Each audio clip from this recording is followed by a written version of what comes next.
सधरी अमृत बेला फरिश्ता बनी वतनमा बाउड्ने गरौँ। परम पिताको दर्शन पाई खुसी भई कर्ममा रम्ने गरौँ। खुसी भई कर्ममा रम्ने गरौँ। आज स्वयं शिव भगवान आउनुभयो धरतीमा। आज स्वयं शिव भगवान आउनुभयो धरतीमा।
ओम शान्ति, ओम शान्ति, ओम शान्ति।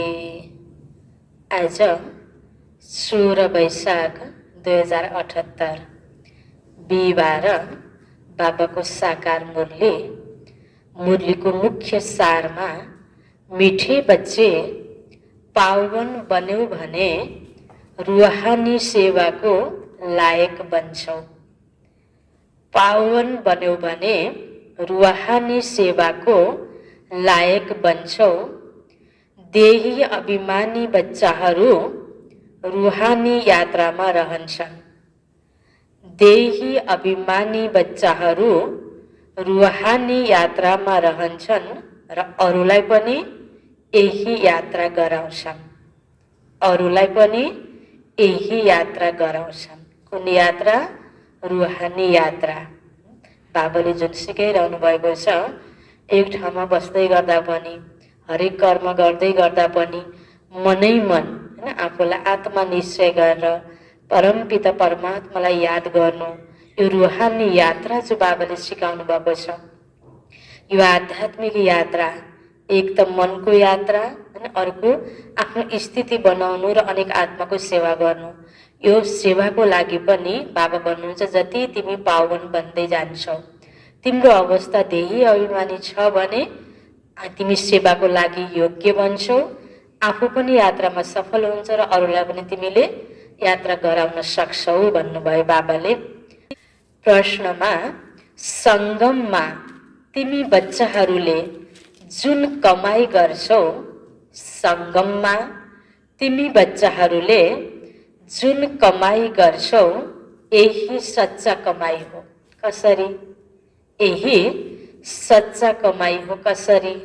यो सङ्गम युगमा बाबाले जुन कमाई गर्न हामीलाई सिकाउनु भएको छ, के गरेर कमाई हुन्छ यो त हामी सबैलाई थाहै छ। यो कमाई नै सच्चा कमाई हो। कसरी हो त? उत्तरमा बाबा भन्दै हुनुहुन्छ, अहिले गरेको जुन कमाई छ त्यो 21 जन्मसम्म चल्छ। अहिले गरेको कमाई, यो सङ्गम युगमा गरेको पुरुषार्थ र सेवाको आधारमा जो कमाई हुन्छ, जो प्राप्ति हुन्छ, बाबा भन्नुहुन्छ त्यो 21 जन्मसम्म चल्छ। यसको कहिले विनाश हुँदैन। यसको कहिले विनाश हुँदैन। ज्ञान सुन्नु र सुनाउनु, याद गर्नु र गराउनु, यही हो सच्चा सच्चा कमाई शरीरको लागि। त आज कति मरिमेटी गरेर व्यक्तिले कमाइरहेका हुन्छन्, समय दिएका हुन्छन्, शक्ति खर्च गरिरहेका हुन्छन्। पछि मैले कमाएपछि आनन्दसँग बसेर मैले जीवनयापन गर्छु। तर आज संसारमा जति धेरै स्थूल सम्पत्तिले सम्पन्न भएको व्यक्ति पनि सच्चा हैन सुखी र आनन्दित छैन नि। त वास्तवमा जबसम्म मनले हामीले यो मन शान्त हुने, आनन्दित हुने कमाई गर्दैनौँ, यो आध्यात्मिक कमाई, यो आध्यात्मिक ज्ञान सुन्ने, सुनाउने, परमात्मालाई याद गर्ने, गराउने, यी पुण्यका कार्यहरू, आफ्नो उन्नति हुने कार्य, मन बलियो हुने कार्य, विपरीत परिस्थितिमा पनि मन शान्त रहिराख्न सक्ने यो कमाई र अरू आत्मालाई पनि यो गराउने, यो दुईटा बाबाले आज जोड दिँदै हुनुहुन्छ नि। ज्ञान सुन्नु र सुनाउनु, याद गर्नु र गराउनु। यो याद कसको गर्ने? परम पिता परमात्मासँग सदैव आफ्नो मन बुद्धिलाई जोडिराख्ने, जो सुख, शान्ति, आनन्द, प्रेम, पवित्रता सबैको स्रोत त परमात्मा नै हो नि हैन। हामीलाई हावा पानी यो सबै कुरा चाहियो भने स्रोतसँग हाम्रो विशेष सम्बन्ध हामी राख्छौँ, हामीले प्राप्ति गरिरहेका हुन्छौँ। त्यस्तै बाबाले पनि यति बेला तिम्रो कमाई भनेको नै यही हो, सच्चा सच्चा कमाई। जुन सच्चा सच्चा कमाई बाबाले नै तिमीलाई गर्न सिकाउनुहुन्छ। यस्तो कमाई सारा कल्पमा कसैले पनि गर्न सक्दैन। अरू कुनै पनि कमाई साथमा जाँदैन। अन्तिममा हैन एकदमै विपरीत विषम परिस्थितिमा साथ दिने कमाई पनि यही हो, साथमा लिएर जाने कमाई पनि यही हो। बाँकी हामीले जसलाई अति आफ्नो सोचेका छौँ, यति भएपछि म एक्लै भए पनि बाँच्न सक्छु जस्तो हैन, एउटा व्यक्तिको भरोसा या कोही चिजको भरोसा, स्थूल आँखाले देखिने चिजको भरोसाले सधैँ साथ हुँदैन। व्यक्तिले पनि सधैँ साथ दिन सक्दैन, धन सम्पत्तिले पनि सधैँ साथ दिँदैन। त्यसकारण हामीले जो सच्चा कर्म गरेका छौँ, सत्य कर्म गरेका छौँ, पुण्य कर्म गरेका छौँ, सबैको भलो गर्ने कार्य गरेका छौँ, भले कसैको भलो गर्यो त्यही व्यक्तिले मैले भलो गरेको देखेको छैन भने पनि मैले गरेको कर्मको फल मलाई भगवानले दिनुहुन्छ। बस आफ्नो सच्चा कर्मसँग, सत्य कर्मसँग हामीलाई विश्वास हुनुपर्छ। त बाबा यहाँ यही नै हामीलाई सिकाउनुहुन्छ, तिमीले जति राम्रो कार्य गर्छौ र गराउँछौ त्यसमा नै तिम्रो सच्चा कमाइ छ र साथमा जाने कमाइ पनि यही हो भन्दै हुनुहुन्छ बाबा। यो भगवानुवासलाई हामीले मनन गरेर सधैँ सधैँ राम्रो कुरा सुन्ने र सुनाउने र मनको साथी भगवानलाई बनाउने, सधैँ भगवानको यादमा रहने, यो आस्था विश्वास र भरोसाको केन्द्र भगवानलाई बनायौँ भने हामी यो सधैँ सधैँ यो साथ हामीलाई प्राप्त हुन्छ। यही नै सच्चा कमाइ हो। यो एक जन्म मात्र होइन, 21 जन्मको लागि ग्यारेन्टी छ। यो कहिल्यै पनि विनाश हुँदैन। जुन कमाइ यति बेला गर्न भगवानले सिकाउनु भएको छ। गीत छ, हमें उन राहों पर चलना है जहाँ गिरना और संभलना है। ओम शान्ति। भक्ति मार्गमा त बच्चाहरूले धेरै ठक्कर खाएका छन्। भक्ति मार्गमा धेरै भावनाले यात्रा गर्न जान्छन्, रामायण आदि सुन्छन्, प्रेमपूर्वक बसेर कहानीहरू सुन्छन्, जसकारण आँसु पनि आउँछ। हाम्रो भगवानकी सीता भगवतीलाई रावण डाकुले लिएर गयो। त्यो सिरियल हेर्दा हेर्दै, त्यो कथा सुन्दा सुन्दै भक्ति भावनामा डुबिरहेका व्यक्तिहरू जो कहिले पनि या अन्य कुनै पनि व्यक्तिले पनि यो कहानी सुन्दा, यो सिन हेर्दाखेरि आँखाबाट आँसु पनि आउँछ। भक्तिमा भावना छ, श्रद्धा छ। तर बाबा भन्नुहुन्छ कतिपयले त्यहाँ फेरि ठक्कर खाइरहेका छन्। कथा सुन्ने समयमा बसेर रुन थाल्छन्। यी सबै हुन् दन्त कथा। रियलमा सत्य स्थूलमा त्यो कुनै पनि घटनाहरू घटेको थिएन नि, त्यसबाट केही पनि फाइदा छैन। पुकार्छन् पनि, हे पतित पावन आउनुहोस्, आएर हामी दुखी आत्माहरूलाई सुखी बनाउनुहोस्। आत्मा दुखी छ यो कुरा बुझ्दैनन्, किनकि उनीहरूले त आत्मालाई निर्लेप भन्छन्। सम्झिन्छन् आत्मा दुख सुखबाट न्यारा छ। यो किन भन्छन्? किनकि सम्झिन्छन् परमात्मा दुख सुखबाट न्यारा हुनुहुन्छ भने बच्चाहरू फेरि दुख सुखमा कसरी आउँछन्? यी सबै कुराहरूलाई अहिले बच्चाहरूले बुझेका छन्। यस ज्ञान मार्गमा पनि कहिले ग्रह दशा बस्छ, कहिले के हुन्छ, कहिले प्रफुल्लित रहन्छन्, कहिले ओइलाएको निराश चेहरा हुन्छ। बाबाले हामी हरेक बच्चाको, यो ज्ञान सुन्ने बच्चाहरूको, बाबासँग योग लगाउने बच्चाहरूको स्थितिलाई बाबाले हेरिराख्नुहुन्छ। बाबा भन्नुहुन्छ भक्ति मार्गमा कति दुःख छ, ठक्कर छ, फेरि पनि त्यहाँ कति भावना श्रद्धा जो निश्चय हुन्छ त्यो भइरहेको छ। यहाँ कति प्राप्ति छ, डाइरेक्ट परमात्माले दिएको ज्ञान। ज्ञानमा यति छर्लङ्ग स्पष्ट तरिकाले भगवानको हामीले सबै कुरा बुझेका छौँ। यो सारा संसारको एउटा रहस्यलाई बुझेका छौँ। फेरि पनि यही ज्ञान मार्गमा पनि धेरै ज्ञान बुझ्दा बुझ्दै पनि कतिपयले ज्ञानको जब विस्मृति हुन्छ नि, अनि अवस्था ग्रह दशा लागे जस्तो होइन, ओइलाको चेहरा पनि हुन्छ, नहुनु पर्ने। बाबा भन्नुहुन्छ अब जब यस्तो हुन्छ, यही मायासँगको लडाइँमाथि नै विजय प्राप्त गर्नु छ। तुरुन्त हामी स्मृतिमा आउनुपर्छ, बाबाले दिएको यो ज्ञानको स्मृतिमा। जब बेहोस हुन्छन् तब सञ्जीवटी बुटी दिइन्छ, मन मना भव। यो मन्त्र भक्ति मार्गमा धेरै आडम्बर छ। देवताहरूको मूर्तिलाई कति श्रृङ्गार गर्छन्, सच्चा गहना पहिराउँछन्। त्यो गहना त ठाकुरको सम्पत्ति हो। ठाकुर अर्थात् देवताको सम्पत्ति नै पुजारी वा ट्रस्टीको हुन्छ। तिमी बच्चाहरूलाई थाहा छ, हामी चैतन्यमा धेरै हिरा जवाहरतबाट सजिएका थियौँ। फेरि जब पुजारी बन्छौँ तै पनि धेरै गहनाहरू पहिरिन्छौँ। अहिले केही पनि छैन, चैतन्य रूपमा पनि लगायौँ र जड रूपमा पनि लगायौँ। किनकि बाबाले हामीलाई के स्मृति दिलाउनु भयो? बच्चे तिमी नै देवता थियो, हामी देवता थियौँ। स्वर्गमा यी सबै गहनाले सजी सजाउ थियो स्थूलमा, अनि द्वापरबाट पनि यादगारमा त्यही दैवी स्वरूपको यादगार जड मूर्ति हुन्छ। अहिले चैतन्यमा त्यो स्वरूप हाम्रो नभए तापनि त्यहाँ पनि हाम्रो यादगारमा सबै कुरा चढाइएको छ, सजाइएको छ। अब त्यो स्वरूप तिम्रो हुनुपर्छ है, अब बनाऊ। तिम्रो त्यो संस्कार अहिले छैन, बनाऊ। यो कुरा हाम्रो बाबाले हामीलाई ध्यान खिचाउँदै हामीलाई त्यो दैवी स्वरूप प्राप्त गर्नुको तर्फ बाबा लैजाँदै हुनुहुन्छ। अहिले गहना छैन, तिमी बिल्कुल साधारण छ, अहिले केही पनि छैन। बाबा भन्नुहुन्छ म साधारण तनमा आउँछु, कुनै राजा आदिको ठाट छैन। जसको तनमा भगवान छ, ब्रह्म बाबा, हेरौँ त कति साधारण, जसले आफ्नो सर्व सम्पत्ति भगवानको नाममा अर्पण गर्यो। त्यो महान व्यक्ति सबै कुराले सम्पन्न भएर पनि दुनियाँको हिसाबले पनि, र स्वयं भगवान नै आफ्नो तनमा आउँदा पनि साधारण तरिकाले बसेर परमात्माले महान कार्यलाई अगाडि बढाउनु भयो। परमात्माको इसारा अनुसार नारी शक्तिलाई अगाडि राख्दै परमात्माको इसारा अनुसार ब्रह्म बाबाले सम्पूर्ण पुरुषार्थ र सेवा गर्नुभयो। बाबा भन्नुहुन्छ यहाँ तिमीहरू बिल्कुल साधारण छौ, जस्तो ब्रह्म बाबा त्यस्तै हामी सबै ब्रह्म कुमार कुमारीको अवस्था हुनुपर्छ। हर कुराहरू सेवामा प्रयोग गर्ने, आफ्नो श्वास सङ्कल्प विशेषताहरू, प्राप्त चिजहरू, सबै कुराहरू, सुख सुविधाहरू पनि, सबै कुराहरू जो सुख सुविधाको युक्त चिजहरू पनि प्राप्त हुन्छ, सेवाको लागि प्रयोग होस्। सादा जीवन, उच्च विचार, सङ्कल्प विशेष गरौँ। बाँकी साधारण जीवनमा पनि हामी त्यो महानताको अनुभव गर्दै हामीले जो सेवा गर्न सक्छौँ, कोही ठाट अगाडि कोही सो हुन आवश्यक छैन।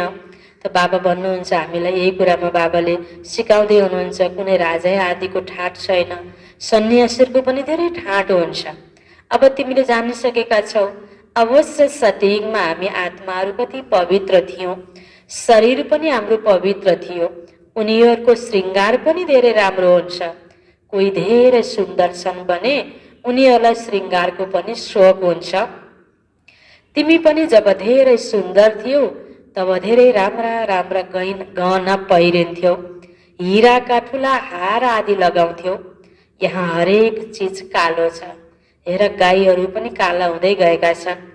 बाबा जब श्रीनाथद्वारे गएका थिए त्यति बेला धेरै राम्रा गाईहरू थिए। कृष्णका गाई धेरै राम्रा देखाउँछन्। यहाँ त हेर कोही कस्ता छन्, किनकि कलियुग हो। बाहिरी स्वरूप पनि सतयुगमा सबैको सुन्दर, चाहे मनुष्य आत्मा त देव रूपमा हो, चाहे बाबाले गाईको पनि उदाहरण दिनुभयो। त्यति बेला गाईहरूको रङ पनि कालो हुन्थेन। बाबा भन्नुहुन्छ पछि पछि सबै कालो हुँदैछन्, कोही कस्ता छन्। त्यस्ता गाईहरू त्यहाँ हुँदैन। सतयुगमा तिमी बच्चाहरू विश्वको मालिक बन्छौ। तिम्रो सजावट पनि त्यहाँ यस्तो सुन्दर हुन्छ, विचार गर। गाईहरू त अवश्य हुनुपर्छ। मनुष्य आत्माको विचार सुन्दर, मनुष्य आत्माको स्थिति पवित्र छ। सोच, कर्म, रहन सहन, खानपान सबै कुरा, त्यसको प्रभाव त मनुष्य आत्माको शरीरको सुन्दरता त छँदैछ। प्रकृति, पशु, पंक्षी, जनावर सबै सुन्दर हुन्छन्। बाबा यही कुरा हामीलाई गाईको उदाहरणबाट बुझाउँदै हुनुहुन्छ। विचार गर, जब तिम्रो सजावट सुन्दर हुन्छ त्यहाँ फेरि अन्य यसरी जनावरहरू पनि सुन्दर हुन्छन्। त्यहाँ गाईको गोबर पनि कस्तो होला, अहिलेको जस्तो गनाउने फोहोर त नहोला, कति मलिलो होला। जमिनलाई मल चाहिन्छ नि, मल राख्यो भने राम्रो अनाज पैदा हुन्छ। त्यहाँ सबै चिज राम्रो तागतिलो हुन्छ। थोरै मल राखेर पनि धेरै उब्जिन सक्ने, होइन त बाबा भन्नुहुन्छ कति मलिलो होला। यहाँ त कुनै चिजमा तागतै छैन। हरेक चिज बिल्कुलै शक्तिहीन भइसकेको छ। किन? आज मनुष्य आत्माको नै अवस्था यस्तो छ, होइन। कतिपय ठाउँमा बुढापाकाले भनेको सुन्ने गरिन्छ, होइन। हाम्रो पालामा हामी एक्लै व्यक्तिले यस्तो गर्थ्यौँ, आजको यस्तो, होइन। अहिलेको बच्चाहरू र पहिलाको बच्चाहरू, होइन, पहिलाको व्यक्तिहरूको अनुभव सुन्दा र अहिलेको अवस्थाहरू हेर्दाखेरि कति फरक छ नि। मनुष्य आत्माको सोच, त्यो कर्म गर्ने ताकत, त्यो खुबी, सहन गर्ने खुबी, एडजस्ट हुने खुबी, जुन एक आपसको सबै कुराहरू जो मनुष्य आत्मामा पहिला थियो, मनोबल भनौँ या शरीरको बल भनौँ, त्यो आज छैन। त्यो विचारमा नै शक्ति छैन, सङ्कल्पमा शक्ति छैन, भने कर्म बोली सबैमा शक्ति छैन। त्यसकारण त्यसको प्रभाव आज प्रकृतिमा पनि शक्ति छैन, पशु पक्षीहरूमा पनि शक्ति छैन। यो सबै कुराको आधार नै मनुष्य हो। त्यसकारण बाबा भन्नुहुन्छ पहिला सबै कुरा ताकतवान हुन्थ्यो भने अहिले सबै कुरा शक्तिहीन भइसकेको छ। यति बेला बच्चाहरू सूक्ष्म वतनमा जान्थे, कति राम्रा राम्रा ठुला फल खान्थे, सुविरस आदि पिउँथे। यो सबै साक्षात्कार गराउनुहुन्थ्यो। सत्यमा यस्तो थियो है भनेर त्यो झलक बाबाले देखाउनु भएको। मालीले त्यहाँ कसरी फल आदि काटेर दिन्छन्, सूक्ष्म वतनमा त फल आदि हुन सक्दैन। त्यो अनुभूति स्वर्गको अनुभूति थियो। यो सबै साक्षात्कार हुन्छ। वैकुण्ठ त फेरि पनि यही हुन्छ नि। मनुष्यले त सम्झिन्छन् वैकुण्ठ कुनै माथि छ। वैकुण्ठ न सूक्ष्म वतनमा न मूल वतनमा हुन्छ, यहाँ नै हुन्छ। यहाँ बच्चीहरूले जुन साक्षात्कार गर्छन् त्यो फेरि यी आँखाले देख्छन्। जस्तो पद त्यस्तै सामग्री पनि हुन्छ। राजाहरूका महल हेर कस्ता राम्रा राम्रा हुन्छन्। जयपुरमा धेरै राम्रा राम्रा महल बनेका छन्। केवल महल हेर्नको लागि मनुष्य जाँदा पनि टिकट चाहिन्छ। खास गरी ती महल हेर्नको लागि राख्छन्। स्वयं फेरि अरू महलमा रहन्छन्। त्यो पनि अहिले कलियुगमा। यो हो नै पतित दुनियाँ। कसैले पनि आफूलाई पतित कहाँ सम्झिन्छन् र? तिमीले अब सम्झिन्छौ हामी त पतित थियौँ, कुनै कामका थिएनौँ, फेरि हामी अब गोरा बन्छौँ। यो दुनियाँ नै फर्स्ट क्लास हुन्छ। यहाँ हुन त अमेरिका आदिमा फर्स्ट क्लास महल हुन्छन्, तर त्यहाँको तुलनामा यी त केही पनि होइनन्, किनकि यी त अल्पकालको सुख दिनेवाला हुन्। सतीको महलको तुलनामा, सतीको सुख सुविधाको साधनको तुलनामा यहाँ केही पनि छैन। त्यहाँ फर्स्ट क्लास महल हुन्छन्, फर्स्ट क्लास गाईहरू हुन्छन्, त्यहाँ ग्वाला पनि हुन्छन्। श्री कृष्णलाई ग्वाला भन्छन् नि। यहाँ जो गाईलाई स्याहार्ने हुन्छन् तिनीहरूले भन्छन् हामी ग्वाला हौँ, कृष्णका वंशावली हौँ। वास्तवमा कृष्णका वंशावली भन्न मिल्दैन। कृष्णको राजधानीका भनिन्छ। धनवानको पासमा गाईहरू हुन्छन् भने स्याहार्ने ग्वालाहरू पनि हुन्छन्। यो ग्वाला नाम सतयुगको हो, हिजोको कुरो हो। हिजो हामी आदि सनातन देवी देवता धर्मका थियौँ। किन? धेरै टाढाको कुरा होइन नि, जम्मा 5000 वर्षको पहिलाको कुरा हो। हिजो जस्तै हामी आदि सनातन देवी देवता धर्मका थियौँ र फेरि पतित बन्यौँ, आफूलाई हिन्दू कहलाउन थाल्यौँ। सोध तपाईँ आदि सनातन देवी देवता धर्मको हुनुहुन्छ वा हिन्दू धर्मको? आजकल सबैले हिन्दू लेख्छन्। हिन्दू धर्म कसले स्थापना गर्यो? देवी देवता धर्म कसले स्थापना गर्यो? यो पनि कसैले जानेका छैनन्। बाबाले यो प्रश्न सोध्नुहुन्छ, बताऊ आदि सनातन देवी देवता धर्म कसले स्थापना गर्यो? शिव बाबाले ब्रह्माद्वारा गरिरहनु भएको छ।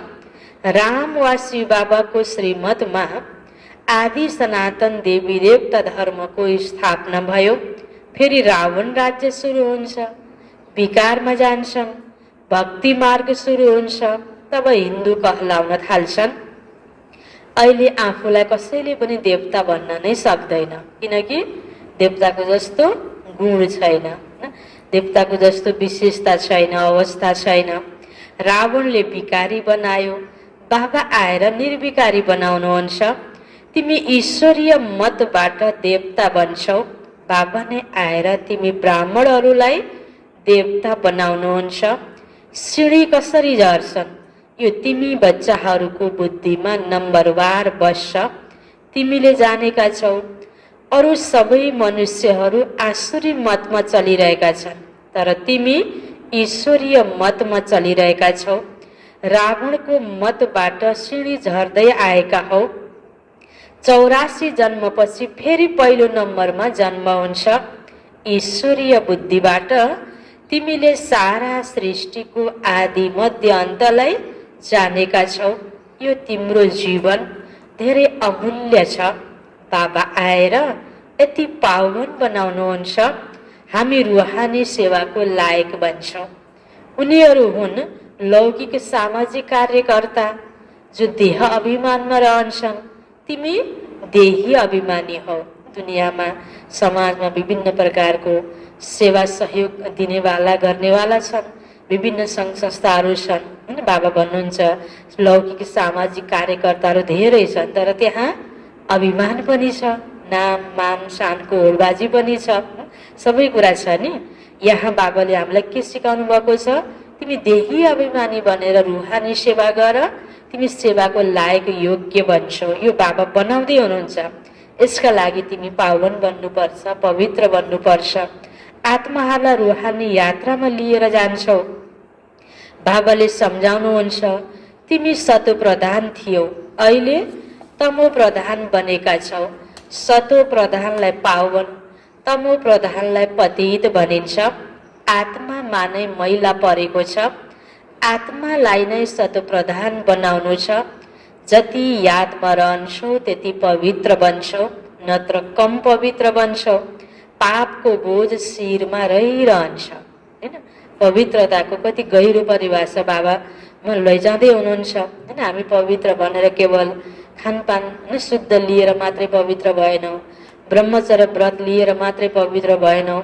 जति जति होइन परमात्माको यादमा रहन्छौँ, आत्माभित्रको यो काम, क्रोध, लोभ, मोह, अहङ्कार, यसका हाँगा विकारहरू होइन सबै सूक्ष्मभन्दा पनि सूक्ष्म रूपमा जति पनि हामीलाई जो ईर्ष्या, बदला दिनेको भावना, दुःख लिने भावनाहरू, दुःख दिने भावनाहरू, सबै कुराहरू मेटिँदै मेटिँदै जान्छ। तब हामी पूर्ण पवित्र हुन्छौँ।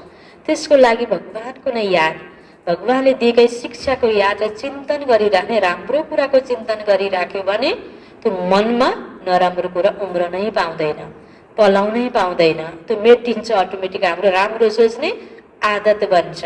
यसको लागि मलाई याद गर, मलाई याद गर बाबाले भन्नु भएको कारण यो हो कि जति परम पवित्र परमात्माको याद हुन्छ त्यति पापको बोझ शिरबाट हट्छ भनेर बाबा भन्दै हुनुहुन्छ। आत्माहरू त सबै पवित्र हुन्छन्, फेरि हरेकको पाठ अलग छ, सबैको उस्तै पाठ हुन सक्दैन। सबैभन्दा उच्च बाबाको पाठ, फेरि ब्रह्मा सरस्वतीको कति ठुलो पाठ छ। जसले स्थापना गर्छ उसले पालना पनि गर्छ। ठुलो पाठ उनीहरूको छ। ब्रह्माको द्वारा होइन बाबाले स्थापनाको कर्तव्य सुरुवात गर्नुभयो। ब्रह्मा नै नारायण भनेर सतयुगमा पालनाको पाठ होइन। त बाबा भन्नुहुन्छ पहिला हुनुहुन्छ शिव बाबा, त्यसपछि छन् ब्रह्मा सरस्वती जो पुनर्जन्ममा आउँछन्। शङ्करले त केवल सूक्ष्म रूप धारण गर्छन्, स्थूल देह लिएर पुनर्जन्ममा आउने, यो साकार लोकमा जन्म लिने शङ्कर होइन होइन। शङ्कर र शिवमा पनि फरक छ।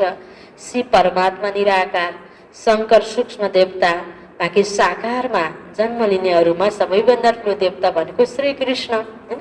त बाबा भन्नुहुन्छ ब्रह्मा नै गएर श्रीकृष्ण बन्ने हो, श्रीकृष्ण नै नारायणको रूपमा राज्य चलाउने हो। यो सूक्ष्म रहस्य त बाबाले बताउनु भएको छ। यस्तो होइन कि शङ्करले कुनै शरीरको लोन लिन्छन्, कृष्णको आफ्नो शरीर छ। यहाँ केवल शिव बाबाले शरीरको लोन लिनुहुन्छ। पतित शरीर पतित दुनियाँमा आएर सेवा गर्नुहुन्छ। मुक्ति जीवन मुक्तिमा लैजानको लागि पहिला मुक्तिमा जानुपर्छ। ज्ञानका सागर एउटै बाबा पतित पावन हुनुहुन्छ, उहाँलाई नै भनिन्छ शिव बाबा। शङ्करलाई बाबा भन्न शोभा दिँदैन। शिव बाबा शब्द धेरै मिठो छ। शिवमाथि कसैले आँक चढाउँछन्, कसैले के चढाउँछन्, कसैले दुध पनि चढाउँछन्। बाबाले बच्चाहरूलाई अनेक प्रकारको शिक्षा दिइरहनुहुन्छ। बच्चाहरूको लागि सम्झाइन्छ। सारा आधार योगमा छ।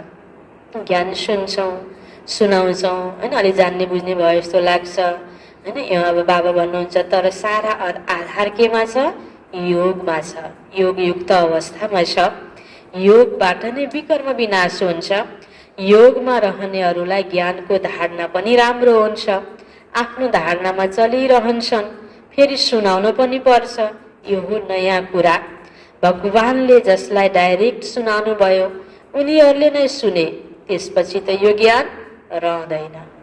अब यति बेला यो भगवानले यो महावाक्य चलाइरहेको बेलामा होइन, यो महावाक्यलाई सुन्ने अवसर जो जसले पायो पायो, पछि भगवानको यो कर्तव्य पुरा भएपछि फेरि अरूले अब सुन्छु भनेर पनि पाउँदैन। अहिले त हामीलाई थाहा छ नि यो साकार मुरली रिभाइज हामी सुन्दैछौँ।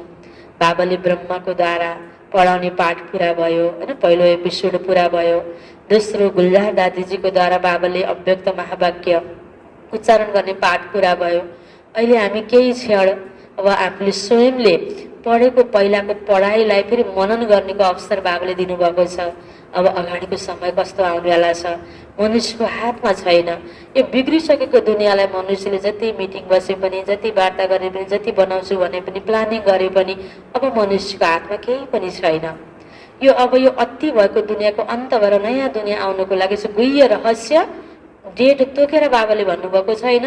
आजभोलि अब यो कुराको रिहर्सल र अभ्यास बाबाले गराउँदै हुनुहुन्छ। प्रकृतिले हामीलाई गराउँदैछ। यो सबै कुरा सूक्ष्ममा अब अनुभूति गर्ने कुरा छ।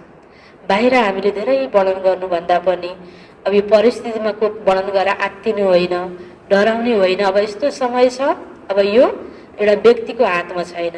एक अर्कालाई हामीले दोषारोपण गर्ने समय पनि छैन। मनै मन हामीले राम्रो चिन्तन गरेर परमात्माको यादमा रहेर आफ्नो मनोबल बढाएर विपरीत परिस्थितिलाई फेस गर्नको लागि योग्य बनाउने समय छ।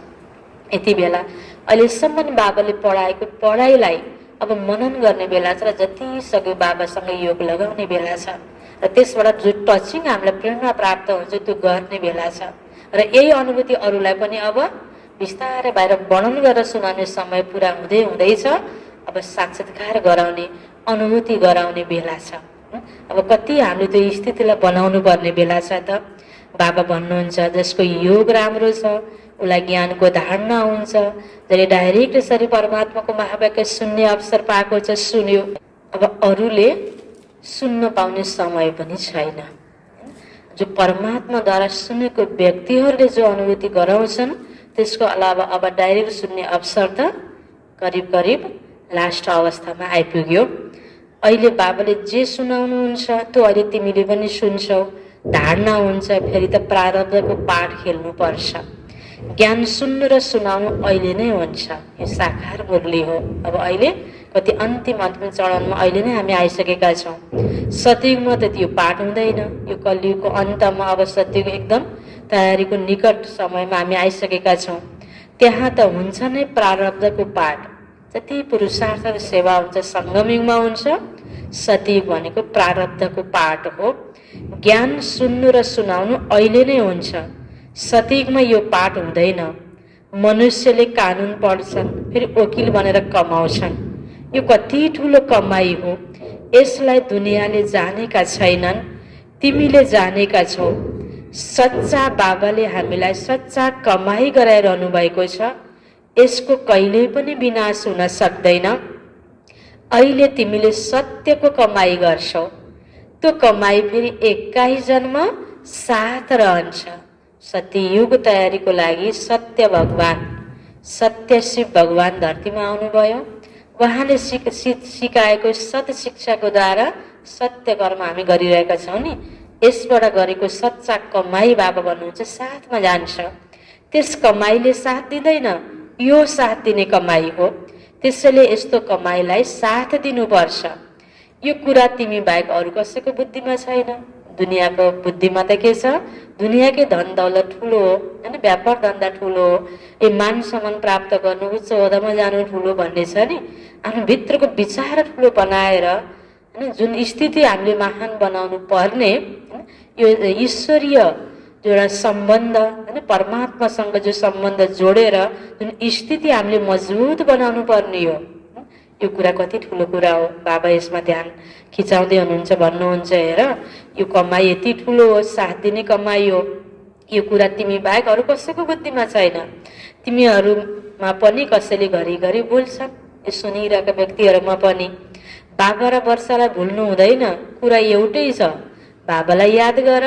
जुन बाबाबाट 21 जन्मको वर्षा मिल्छ। 21 जन्म निरोगी काया रहन्छ।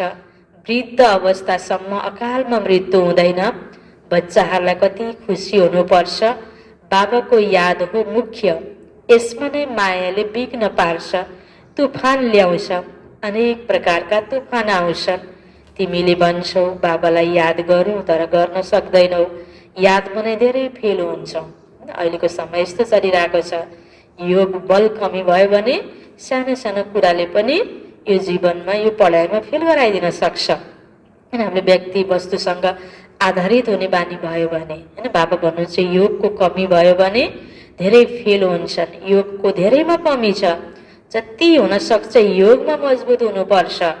बाँकी बीज र वृक्षको ज्ञान कुनै ठुलो कुरा होइन। होइन, आज बाबाले कस्तो गहिरो कुरा, होइन, हामीलाई यस्तो तरिकाले बाबाले शिक्षा दिनुभयो। एउटै वाक्य पनि हामीले चिन्तन गरौँ त, अब खाँचो चाहिँ योग बलको, अवस्था युक्त बनाउनुको।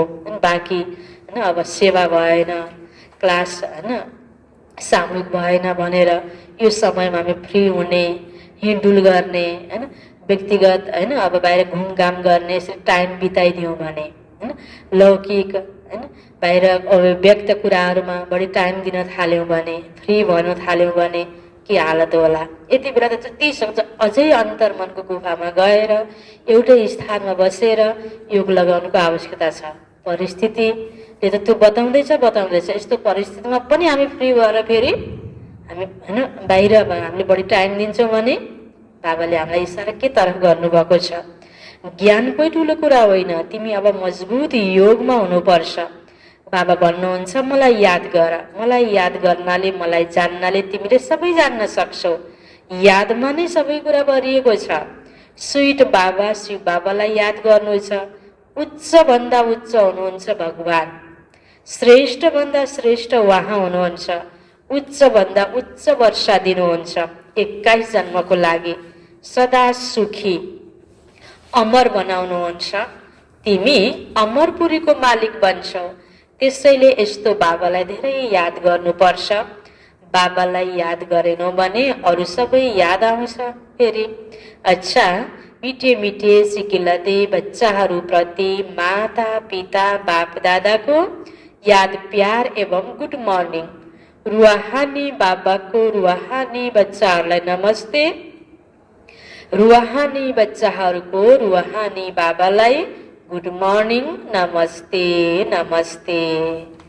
धारणाको लागि मुख्य सार पहिलो पोइन्टमा यो ईश्वरीय जीवन धेरै धेरै अमूल्य छ।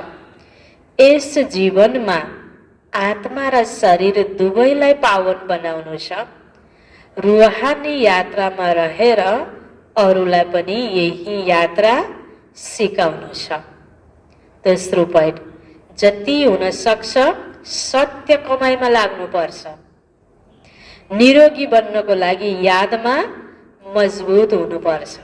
होइन, बाबाले यो भगवानले भनेको कुरा, सत्य कमाइमा लागेर निरोगी बन्नलाई पनि यादमा मजबुत हुनुपर्छ। किन आजकल डाइट भने पनि, फलफुल भने पनि, सबै आहार विहार यसो हेऱ्यो भने सबैले निरोगी बन्ला भन्ने छ त। त्यसकारण सबैभन्दा ठुलो कुरा अहिले नै भनिन्छ नि इम्युनिटी पावर बढाउने भनेको आखिर के हो त? मनको बल, वृत्तिको बल, सङ्कल्पको बल चाहिएको छ नि। भयमुक्त, डरमुक्त, चिन्तामुक्त भयो भने निरोगी भयो। होइन, यो सबैले अहिले अनुभूति गरिरहेकै कुरा हो। आखिर यो कमाइ पहिल्यैबाट हामीले गर्दै आएको भए होइन अझ कति मजबुत हुने हो। झट्ट हेर्दा हामीले ज्ञान सुनाउने भए पनि भित्र स्थिति हाम्रो कमजोर छ, मनोबल छैन भने पनि कति छिटो प्रभाव पार्छ नि। अनि यसको प्रभाव कतिपयलाई ज्ञानी आत्मालाई पनि, धर्म लिनेलाई पनि यस्तो भयो भने नेगेटिभ प्रभाव गइरहेको हुन्छ म्यासेज। तर होइन बाहिरबाट हेर्दाखेरि जे जस्तो रूपमा भए पनि मनको बल चाहियो यसमा। बाबा भन्नुहुन्छ यसको लागि तिमी यादमा मजबुत बन, योगयुक्त स्थिति बनाऊ। योग भनेको राम्रो चिन्तन, होइन, सकारात्मक चिन्तन। परमात्मा सकारात्मक ऊर्जाको स्रोत हो। त्यस कारणले परमात्मासँग सम्बन्ध जोड्ने, परमात्मालाई याद गर्ने यो मनमा भएको मन्त्र बाबाले हामीलाई दिनुभएको हो। वरदान छ बाबाको, मास्टर ज्ञानको सागर बनेर अज्ञानतालाई समाप्त गर्ने ज्ञान स्वरूप योगयुक्त भव। विस्तारमा मास्टर ज्ञान सागर बन्नेहरूमा कुनै पनि प्रकारको अज्ञानता हुँदैन। उनीहरूले यस्तो भनेर आफूलाई छुटाउन सक्दैनन्, यस कुराको त मलाई थाहै थिएन। जो मास्टर ज्ञान सागर छ, बाबा भन्नुहुन्छ उनीहरूले आफूलाई यसो भनेर उम्किन सक्दैनन् कि मलाई त थाहै थिएन। मास्टर ज्ञान सागर भनेपछि सबै कुरा जान्नेवाला, थाहा हुनेवाला, ज्ञान स्वरूप बच्चाहरूमा कुनै पनि कुराको अज्ञानता हुँदैन र जो योगयुक्त छन् उनीहरूलाई अनुभव हुन्छ। साँच्चैकै स्थूलमा थाहा नभए पनि त्यो अनुभव हुन्छ होइन, टचिङ हुन्छ। मानौँ पहिलेदेखि नै सबै जान्दछु, भोलि के हुनेवाला छ ठ्याक्क घटना थाहा नभए पनि भोलि त्यहाँनिर गएर गलत हुनेवाला छ नि त्यहाँ जान मन नलाग्ने भएर टचिङ हुन्छ, त्यो अनुभूति पहिले आभास हुन्छ। उनीहरूले यो पनि जान्दछन् मायाको छमछम रिमझिम कम छैन, मायाको धेरै आकर्षण छ, त्यसैले त्यसबाट बचेर रहनु छ। जसले सबै रूपबाट मायालाई जान्दछन् उनीहरूको लागि हार खान असम्भव छ। अनेक नयाँ नयाँ रूप लिएर कोही व्यक्तिको माध्यमले परिस्थितिको माध्यमले हराउनको लागि यो ज्ञानी योगी जीवनलाई असफल तुल्याउनको लागि विभिन्न प्रकारको रूप देखिएला, तर जो ज्ञान योगको जो मजबुत व्यक्ति मास्टर ज्ञानको सागर बाबा भन्नुहुन्छ उसले आफ्नो अवस्थालाई बिगार्नै सक्दैन। पहिले उसलाई जस्तो कि अनुभव भए जस्तो कसैले हराउन नै सक्दैन। यसरी बाबाले हामीलाई यो वरदान दिनुभयो कि बच्चे मास्टर ज्ञानको सागर बनेर अज्ञानतालाई समाप्त गर्ने तिमी ज्ञान स्वरूप बन, योगयुक्त बन भनेर वरदान दिनुभयो। स्लोगन, जो सदा प्रसन्न चित्त छन् उनीहरू कहिल्यै प्रश्न चित्त हुन सक्दैनन्। किन के कसरी त्यो प्रश्नमा जाने उत्तर नपाए चिन्तित हुने यो नै। सदा प्रसन्न चित्त, जो सदा प्रसन्न चित्त छन् उनीहरू कहिले प्रश्न चित्त हुन सक्दैनन्। जे छ भइरहेछ ठिकै छ, नथिङ न्यू, सधैँ आफू खुसीमा रहिराख्नु, प्रश्न चित्त नै। मुरलीको सारमा थियो मिठी बच्चे पावन बन्यो भने रुहानी सेवाको लायक बन्छौ। देही अभिमानी बच्चाहरू रुहानी यात्रामा रहन्छन् र अरूलाई पनि यही यात्रा गराउँछन्। प्रश्न उत्तरमा थियो सङ्गममा तिमी बच्चाले जुन कमाई गर्छौ यही सच्चा कमाई हो। कसरी? अहिले गरेको जुन कमाई छ त्यो एकै जन्मसम्म चल्छ, यसको कहिल्यै विनाश हुँदैन। ज्ञान सुन्नु र सुनाउनु, याद गर्नु र गराउनु यही हो सच्चा सच्चा कमाई, जुन सच्चा सच्चा बाबाले नै तिमीलाई सिकाउनुहुन्छ। यस्तो कमाई सारा कल्पमा कसैले पनि गर्न सक्दैन, अरू कुनै पनि कमाई साथमा जाँदैन। ओम शान्ति।